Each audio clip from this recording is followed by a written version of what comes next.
నమస్తే, welcome to పొలిటన్ media. భక్తి భాస్కర ఛానల్కి స్వాగతం. ప్రస్తుతం మనతో ఉన్నారు ప్రముఖ ఆధ్యాత్మికవేత్త, ప్రముఖ జ్యోతిష వాస్తు పండితులు, ఐకాన్ ఆస్ట్రాలజర్ గట్టుపల్లి సురేష్ బాబు గారు. మరి గురుగారితో మాట్లాడి మనకున్న సందేహాల గురించి అడిగి తెలుసుకుందాం. నమస్కారం గురుగారు. జై శ్రీమన్నారాయణ. గురుగారు, ఇప్పుడు 12 రాశుల్లో ధనుసు రాశి ఒకటి కాబట్టి వాళ్ళకి సంబంధించిన నరదిష్టి కూడా ఎక్కువగా ఉంటుంది. ఎంత కష్టపడినా కూడా ఆర్థికంగా ఎదగలేకపోవడం, ఇలాంటి పరిస్థితి అసలు ఎందుకు వస్తుందండి? ధనుసు రాశి ఏమవుతుందంటే కనుక వారి యొక్క అదృష్టమా దరిద్రమా అని చెప్పలేం. కానీ ఇక్కడ వాళ్ళకి ధనుసు రాశి అనగానే కొన్ని కర్మలు ఉంటాయండి. ధనుసు రాశికి కొన్ని కర్మలు ఉంటాయి. వారు ఎట్లా ఫీల్ అయినా పర్వాలేదు, వాళ్ళకి ఉన్నది వాస్తవం చెప్పాలి, దాని పరిహార మార్గాలు చెప్పాలి. ధనుసు రాశి వారు ఎదగడం అనేది జీవితంలో గొప్ప సత్యం. అది ధనుసు రాశి వారు ఎదగాలంటే ఎన్నో పెట్టుపుట్టు ఉండాలి. వాళ్ళది పునర్జన్మ ఉండదన్నమాట. వాళ్ళకి మోక్ష జన్మ ఉండే రాశుల్లో సింహరాశి, కన్యారాశితో పాటు ధనుసు రాశి ఒకటి. 4 రాశి ఏంటంటే కనుక వృషభ రాశి. ఈ 4 రాశులకి పునర్జన్మ ఉండదు, మోక్ష జన్మ అంటారు. ఈ జన్మలో చేసుకునేటువంటి పాపక్రియాలు మళ్ళీ ఏమైనా ఉంటే అప్పుడు మళ్ళీ నెక్స్ట్ జన్మకు వెళ్ళేటువంటి అవకాశాలు ఉంటాయి. ఈ జన్మ లాస్ట్ జన్మ వాళ్ళకి. అలానే ధనుసు రాశిలో పుట్టడం అనేది అదృష్టం. వాళ్ళు ఎలాంటి పాపాలతో పుడతారు తెలుసా అండి? కర్మలు వాళ్ళు చేయరు. వాళ్ళకి పితృదోషాలు ఉంటాయి, కాలసర్ప దోషం ఉంటుంది, నాగదోషం ఉంటుంది, కుజదోషం ఉంటుంది. ఈ దోషాలన్నీ ఏం చేస్తాయి అంటే బలి చేస్తూ ఉంటాయి. ఎలాంటి బలి? ఇప్పుడు ఒక 40 మంది ఫ్రెండ్స్ ఉన్నారనుకోండి, చదువుకుంటూ ఉండేవాళ్ళు. 40 మందిలో 39 మంది ధనుసు రాశి వాళ్ళు కాకపోతే కనుక వారందరూ ఎదుగుతుంటారు ఏదో లైఫ్లో. కానీ ధనుసు రాశి వాళ్ళు మాత్రం అదే పడవ, అదే సైకిల్ వేసుకుని తిరుగుతూ ఉంటారు. అట్లా సైకిల్, బిఎస్సీ సైకిల్ పెట్టుకుని తిరుగుతూ ఉంటారు అన్నమాట వాళ్ళను. ఒక స్కూల్, గవర్నమెంట్ స్కూల్లో హెడ్ మాస్టర్ ఎలా ఉంటాడంటే హెడ్ మాస్టర్గానే ఉంటారు. పిల్లలు చదువుకొని మంచి మంచి స్థానాల్లోకి వెళ్ళిపోయేసి ఉంటుంటారు అన్నమాట. అదేవిధంగా ఈ ధనుసు రాశి వారు ఏంటంటే కనుక అనుకున్న పనులు ముందుకు వెళ్లకుండా ఎక్కడైతే ఏదైతే ఉంటుందో అది పట్టుకుని ఎలాడిపడుతూ ఉంటుంటారు అన్నమాట. అది తగ్గదు పెరగదు అన్నట్టుగా ఇలా మిడిల్గా వెళ్తూ ఉంటారు.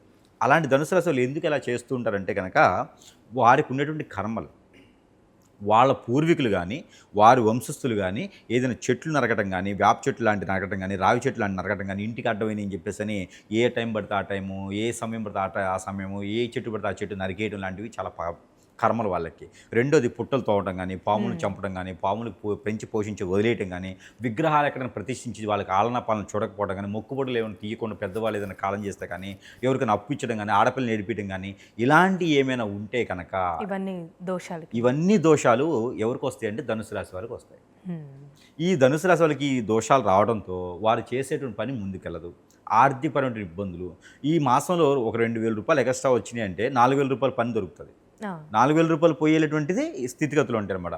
30 రోజుల పాటు 2,000 కోసం కష్టపడి 4,000 రూపాయలు కట్టాల్సి వస్తుంది. మళ్ళీ వేరే ఎట్లటప్పుడు పోతూ ఉంటాయి. అంటే వీరికి స్థిరంగా ఉండేటువంటి తత్వం ఉండదు, సంపాదించుకునే గుణం ఉండదు వీళ్ళకి. అలానే వీరికి 2 విధాలుగా సంపాదిస్తారు: జాబు, బిజినెస్, ఇన్వెస్ట్మెంట్ ప్లాన్. వీళ్ళు ఏదో రకంగా డబ్బు సంపాదిస్తారు. సంపాదించిన రూపాయి కూడబెట్టి సంపాదించి ఎక్కడో దగ్గర పెట్టేస్తూ ఉంటారు. ఏదో ఒక అలవాటు, ఎవరో ఒకరు తగులుతారు, అలా ఇచ్చేసి పోతూ ఉంటారు అన్నమాట. అది వీరికి ఉన్నటువంటి కర్మలు అంటారు వాటిని. అంటే ఆర్థికంగా కూడా కొంచెం ఎలా ఉండొచ్చు అండి? ఆర్థికంగా కూడా అదే, ఒక స్థాయిగా ఎదగరు, దిగజారు, కానీ స్టెబుల్గా వెళ్తూ ఉంటారు.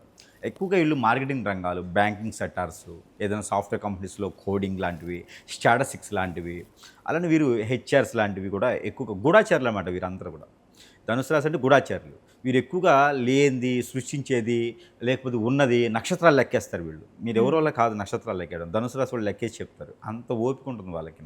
ఎక్కువగా బ్రెయిన్కి స్ట్రెస్ ఇస్తూ ఉంటారు. కాబట్టి వారికి ఆ కర్మలు అనేది రావడంతో వారికి ఉన్నటువంటి ఆలోచన ప్రకారంగా ఎదగడానికి కొంచెం ఆలస్యం అవుతుంది. అలాంటి కర్మలు ఏమైనా ఉంటే చిన్నప్పుడే కనుక గ్రహశాంతి చేయించుకోవాలి. ధనుసు రాశిలో పుట్టినటువంటి ప్రతి ఒక్కరు కూడా పుట్టిన తర్వాత వాళ్ళ పేరెంట్స్ ఎవరైతే ఉన్నారో 30 రోజుల లోపు అయితే ఖచ్చితంగా వారికి గ్రహశాంతి చేయించాలి. ఆ గ్రహశాంతికి గ్రహయోగం అనేది ఉంటుంది, గ్రహ హోమం ఉంటుంది. ఆ గ్రహశాంతులు చేపిస్తేనే వారికి ఒక రకమైన ఎదిగేటువంటి అవకాశం ఉంటుంది.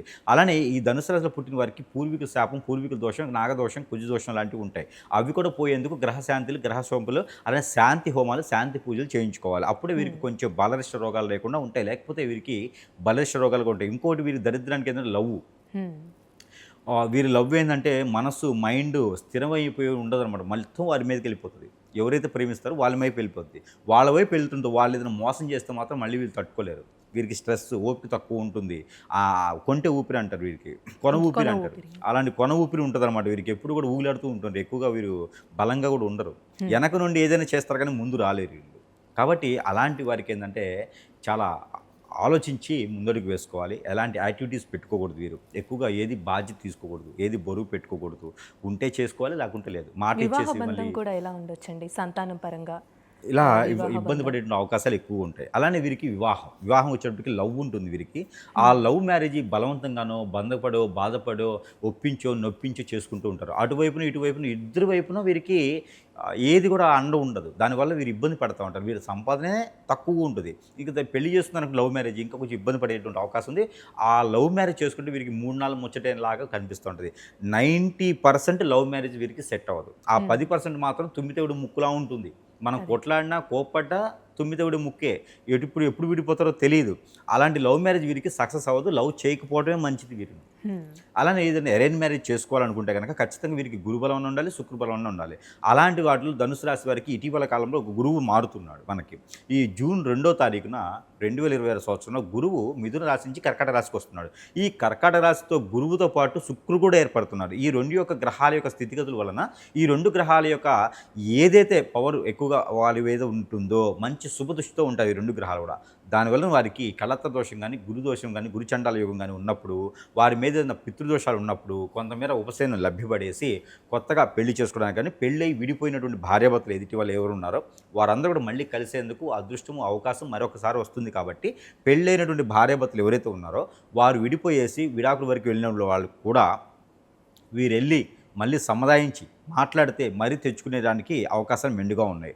అలానే వీరికి పెళ్ళికి ముందున్నటువంటి ఆలోచన పెళ్లి తర్వాత ఉండదు. కాబట్టి అలాంటివి కూడా వీరికి మాట్లాడుకొని చేసుకుంటే కనుక అటు బంధువర్గం, ఇటు వర్గం వరకు కూడా కొంతమేర వీరు సెటిల్ అయ్యేదానికి అవకాశం ఉంది. లేదు కొత్తగా పెళ్లి చేసుకోవాలనుకుంటున్నారు ఎవరైనా అంటే జీవితంలో ఒకసారి కూడా పెళ్ళి అవ్వలేదు, వయసు అయిపోతుంది, 30 సంవత్సరాలు దాటిపోయిన పెళ్ళి ఉన్నటువంటి ధనుసు రాశి వారు ఎవరైనా ఉంటే కూడా వారికి కూడా ఇప్పుడు తరుణంలో పెళ్ళి అయ్యేటువంటి యోగ్యత ఉంటుంది. వారిలో గురుబలం లేకపోయినా, శుక్రబలం లేకపోయినా కూడా ఈ గురువు, శుక్రులు ఇద్దరు కూడా కర్కాటక రాశిలో సంచరిస్తున్నారు. కాబట్టి వారికి పెళ్ళి అయ్యే యోగ్యత అయితే ఖచ్చితంగా కనిపిస్తుంది. కాబట్టి ఎక్కడైనా అమ్మాయి సంబంధం కానీ, అబ్బాయి సంబంధం కావాలంటే దక్షిణ వైపు ఉన్నటువంటి అమ్మాయి సంబంధం కానీ, తూర్పు వైపుగా ఉన్నటువంటి అబ్బాయి సంబంధం కానీ ఖచ్చితంగా వస్తే వారు వెల్ సెటిల్డ్ ఫ్యామిలీ అయి ఉంటుంది. అమ్మాయి సన్నగా ఉండి కోడముఖంతో ఉండేటువంటి అమ్మాయి వస్తుంది. అబ్బాయి అయితే కొంచెం చామంచాయిలో ఉండేసి, సన్నగా ఉండేసి, రౌండ్ ఫేస్తో ఉండేటువంటి అబ్బాయి మొహము వెల్ సెటిల్డ్ ఫ్యామిలీ నుంచి వచ్చేటువంటి సంబంధాలు వీరికి ఖచ్చితంగా వచ్చేలా ఉన్నాయి. కాబట్టి ఈ 6 మాసాల్లో వీరు పెళ్లి చేసుకునే యోగ్యత ఉంటుంది కాబట్టి చేసుకోవచ్చు. కాకపోతే పెళ్లికి ముందైనా సరే ఆ దోషాలు పరిహారం చేసుకోకపోతే పెళ్లి అయిన తర్వాత కూడా జీవితం అనేది ఇలానే ఉంటుంది. ఇక వీరిపైన నరదిష్టి, నరఘోష అయితే ఖచ్చితంగా ఉంటుంది. పరిహారం అంటే ఏ విధంగా చేసుకోవాలండి? ఏ దేవుడు ఆరాధన మంచిది వీళ్ళకి? వీరికి నరదిష్టి, నరఘోష కూడా ఖచ్చితంగా ఉంటుంది. కాబట్టి ఈ నరదిష్టి, నరఘోష కూడా పోయేలా ఉండాలి. వీటితో పాటు పెళ్ళి అయ్యేటువంటి యోగ్యతకి పరిహారం చేసుకోవాలి. ఇవన్నీ కూడా పోవాలి. కాబట్టి వీరికి ఏం చేయాలంటే కనుక ముందు వీరి యొక్క బట్టలు ఉంటాయి కదా, వీరు వేసుకొని వదిలేస్తారు. అవి పాతబడిపోయినాయా, నల్లబడిపోయినాయా, లేకపోతే అవన్నీ కూడా మార్చిపోయినాయా, ఇలా ఉంటాయి. వాడు చిరిగిపోయినాయి అంటే వదిలేస్తుంటారు. అలా వదిలేసినటువంటి బట్టలు ఉంటాయి. ఆ బట్టల్ని వీరు ఏం చేయాలంటే షర్టో, ప్యాంటో, లేకుంటేనో చున్నీనో, శారీనో ఏదో ఒకటి ఉంటుంది పాతవి. ఆ బట్టలను వీరు ఒక 21 పీస్ చేసుకోవాలి. 21 ముక్కలు చేయాలి, చిన్న చిన్న ముక్కలు చేసుకోవాలి. ఆ బట్టలు చేసుకొని దానిపైన వీరి యొక్క సమస్య, ఆ కలర్ ఏదైనా పర్లేదు, వీరి యొక్క సమస్య రాసుకోవాలి. వీరి యొక్క సమస్య రాసి మనం ఏ రోజు నుంచి మొదలు పెడతామో ఆ రోజు తిథి రాయాలి. ఆ రోజు తిథి ఏముంది రాసుకోవాలి, డేటు తిథి రాసుకోవాలి. వాటిపైన రాసుకొని నా సమస్య ఇది పోవాలి, నా సమస్య పరిష్కార మార్గం ఖచ్చితంగా దొరకాలి అనుకుని ఇష్టదైవాన్ని తలుచుకుంటూ ఇష్టదైవం పేరు రాసుకొని అందరూ మీరే కాపాడని చెప్పి రాసుకోవాలి. రాసుకొని ఆ బట్టని మన పడుకునే దగ్గర, పిల్లో దగ్గర కానీ, బెడ్షీట్ కింద కానీ, పరుపు కింద కానీ పెట్టుకొని పడుకుంటాం. కిందైనా పెట్టుకుని పడుకోవచ్చు. పట్టుకున్న తర్వాత తెల్లవారు లేచిన తర్వాత ఆ బట్ట ఏదైతే ఉందో క్లాత్ కట్ చేసినట్టుంది, ఆ క్లాత్ని తల దగ్గర నుంచి కాలి వరకు దిగదార్చుకోవాలి 7 times. దిగదార్చుకొని ఇది స్త్రీ పురుషులు ఇరువురు కూడా చేసుకోవచ్చు. కిందకి దిగదార్చుకొని అది కాల్చి వేసేసేయాలి. అది వాష్రూమ్ నుంచి చేయొచ్చు, హాల్లో నుంచి చేయొచ్చు, బెడ్రూమ్ నుంచి చేయొచ్చు, కారిడార్లో నుంచి చేయొచ్చు, ఎక్కడైనా చేయొచ్చు. అది కిందకి వేసేసి కాల్చేసేయాలి. ఆ కాల్చేటువంటి దానికి కర్పూరం బిళ్ళ 2 పెట్టేసి కాల్చేసుకోవాలి. అదే రోజున కాల్చిన తర్వాత వారు శాకాహారులుగా ఉండాలి. ఇది 21 రోజు చేయాలి. ఈ 21 రోజు కూడా ఏమి నాన్ వెజ్ భుజించకూడదు, శాకాహారులుగా ఉండాలి. ఇక తర్వాత 21 రోజు తర్వాత ఆవుకి గరికా బెల్లం కానీ, ఆవుకి బెల్లంతో పాటు గోధుమ పిండి కానీ అక్కడ ఆవుకు తినిపిస్తూ ఉండాలి. ఇవన్నీ కూడా పోతే వారికి కర్మలు, పాపాలు, క్రియలు అన్నీ కూడా పోయేదానికి, ఒక పితృదోషాలు, నాగదోషం, కాలసర్ప దోషం కూడా పోయేదానికి ఉంటుంది. ఇది స్త్రీ పురుషులు ఇరువురు కూడా చేసుకోవచ్చు. ఎవరైనా సరే స్కూల్లో పేద పిల్లలు ఉన్నారు, వారు చదివించేటువంటి స్తోమత వారి దగ్గర లేదు, హాస్పిటల్లో వైద్యులు అంటే హాస్పిటల్లో పేషెంట్స్ ఉన్నారు, వారికి సరైనటువంటి వైద్యం అందట్లే అంటే అలాంటి వారికి సహాయం చేయాలి. మనకు తోచినంత సహాయం అలాంటి వారికి స్త్రీ పురుషు ఇరు కూడా చేసినట్టయితే కనుక వీరికి ఉన్నటువంటి కర్మల క్రియలే కాకుండా ఆరోగ్య సమస్యలు, ఆర్థిక సమస్యలే కాకుండా ఎన్నో రకాల గ్రహ దోషాలు, శత్రుదోషం, పితృదోషాలు, అలానే వీరి మీద చేసేటువంటి నరదిష్టి, నరఘోష ఇవి కూడా తొలగిపోయేదానికి ఉంటుంది. ప్రతినిత్యం కూడా వీరికి అవకాశం ఉంటే నిమ్మకాయ ఒకటి, అలానే పట్టిక కానీ, నిమ్మకాయతో పాటు ఉప్పు కానీ దిష్టి తీసుకొని ఎక్కడైనా పొదలగొండ చెట్లలో వేసేసే రోడ్డుకి ఇరువైపులు వేసుకోవాలి. ఇలాంటి పరిహారాలు చేసుకోవాలి. ప్రతిరోజు కూడా 2 మిరియాలు పొద్దునే తినాలి, 2 లవంగాలు నైట్ పూట తిని పడుకోవాలి. ఇలాంటివి చేసినట్టయితే ధనుసు రాశి వాళ్ళకు కూడా అదృష్టవంతమయ్యేదానికి అవకాశాలు ఉన్నాయి. ఈ ప్రయత్నం అయితే చేసుకొని ధనుసు రాశి వాళ్ళకి నరదిష్టి, నరఘోషే కాకుండా ఈ పెళ్లి అయ్యేటువంటి యోగ్యత కూడా వీరికి ఉండేదానికి ఉంటుంది. కాబట్టి ఇంకా ఏమైనా కావాలి అంటే కనుక ఖచ్చితంగా సంప్రదించాలి. చాలా చక్కగా తెలియజేశారండి. ధన్యవాదాలు మీకు.